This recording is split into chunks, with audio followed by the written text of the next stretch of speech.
the great game of Pot Limit Omaha week, Joey Ingram week, myself week is going down tonight on Live at the Bike, guys. It's Monday, 8 a.m. Making this video before I head out to Los Angeles, and I'm going to talk about my results for this week, these past few days. Spoiler alert, not necessarily the best. I'm going to talk about what I'm going to try to do this week playing Pot Limit Omaha on Live at the Bike, and talk about the official Pot Limit Omaha song that's going to be out very soon. But overall, man, I'm just very excited for this week, guys. You know, we finally got a Pot Limit Omaha week, 4 days of action, Monday, Wednesday, Thursday, Friday. We got some 2-3 tonight.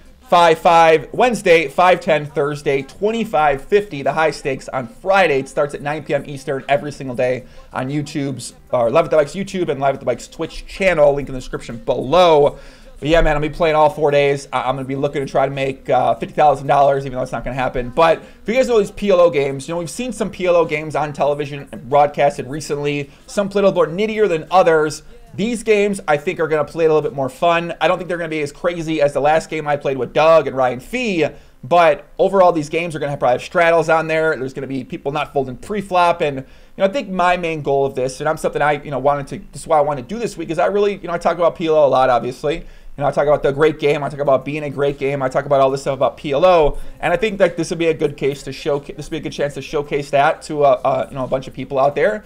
Some people I'm sure have watched it before, but now maybe they get a full week of it. They get to check it out more. They get to follow along with my results. I'm going to be doing some sort of giveaway, whether it's a date, whether it's a picture, whether it's money, whether it's a car, whether it's a date with my mom, or a date with Vivian, or a date with Doug Polk. I don't really know yet, but you can follow me on my Instagram for updates throughout the week, or if you're not watching, or on Twitter. But yeah, man, I'm just really excited for this week to go. One thing I'm going to be working at, guys, I'm going to be trying to have fun, but I'm going to be trying not to act like a fucking idiot.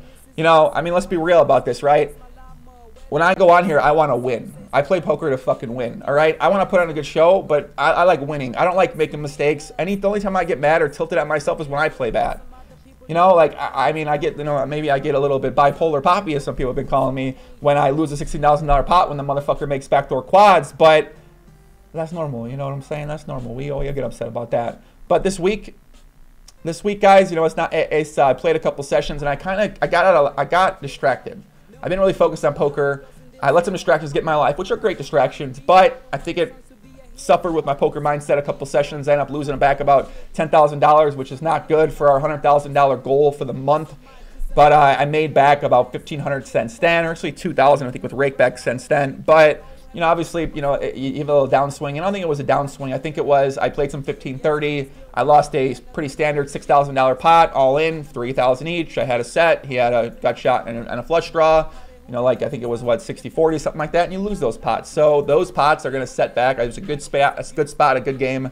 So those pots are going to set back. It's going to be a big chunk of things. So you got to drop back down. And, I think during the session, I lost that. And then I lost maybe 2 more pots at 5-10. I'm down 5,000. I'm like, well, when you look at that number, and especially when I'm playing a lot of 1, 2, 2, 4 online, then move up 2, 4, 3, 6, 5, 10, then move up and add more in, it's just a mental thing you deal with, and I'm very used to doing it. But I think it maybe made my next session suffer a little bit, which some run bad. I did run bad too, but I think I certainly maybe made a couple plays that I wasn't happy with.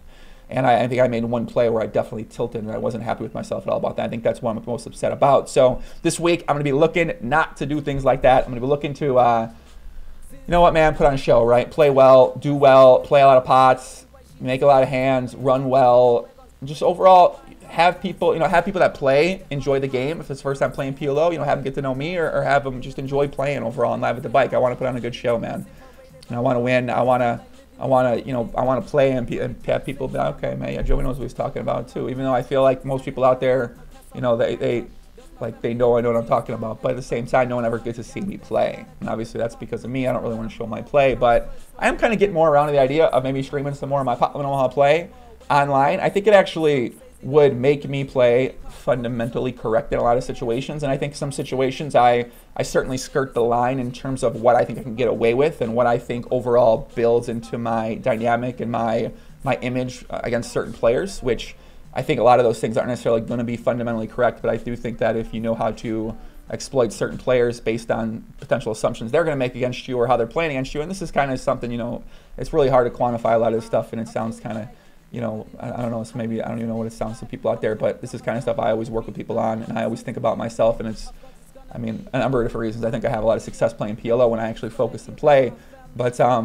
yeah, I certainly think that, it's kind of a funny idea. I'll have to get more into this in a later idea. So I think PLO specifically is a little bit different than Nolan Hold'em. Nolan Hold'em, you know, if you like the GTO approach sort of thing like that tends to be what a lot of people suggest or talk about is the right way to play. And when you deviate from that style, it's not as good. Whereas I think PLO specifically, you don't have to have that style. I mean, you could be a little like, you know, Munker Solver kind of guy, a little half pot kind of guy. You could be a guy who goes bigger bet sizes. You could be a guy that stabs more often. You could have you could have so many different strategies at PLO that are just going to be able to let you win.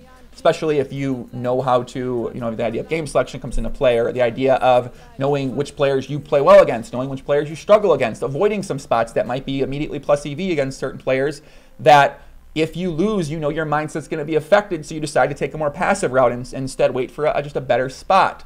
And a lot of these things are going to be argued by some people saying you got to take every plus EV spot, but if you don't necessarily know for sure what a very plus EV spot is, how can you know for sure you're missing out on a very plus EV spot? In your mind, you might think it is, but in reality, it isn't. And if you just err on the side of caution in that situation, then you can avoid situations like that, and you avoid this unnecessary variance that a lot of people embrace because they think spots are standard or situations are standard. So I don't know where exactly that fucking came from, guys. But overall, I gotta go pack. I gotta finish packing up here, man. It's 8:20 right now. My flight's at 11. I'm gonna get to the airport, not too far away, about 15 minutes. Get out to LA. Got my room out there. Play some Pot Limit Omaha tonight. The great game of Pot Limit Omaha. What does Doug say? Doug was pop, pop, pop, pop, pop. He was like stutter. I don't know, something he does. I don't know what he does, man. So, but yeah, guys, wish me luck, please. I'm excited. I'm excited for the week, you know, and yeah, man. Thanks to everybody out there. All the great comments lately. Yeah, all the great comments, man, for sure. Everybody on my Instagram page, y'all are dope, man. Y'all are dope. I'm happy people really like these videos. It's cool. It's very cool. So, but yeah, guys, that's it. Much love. See you guys.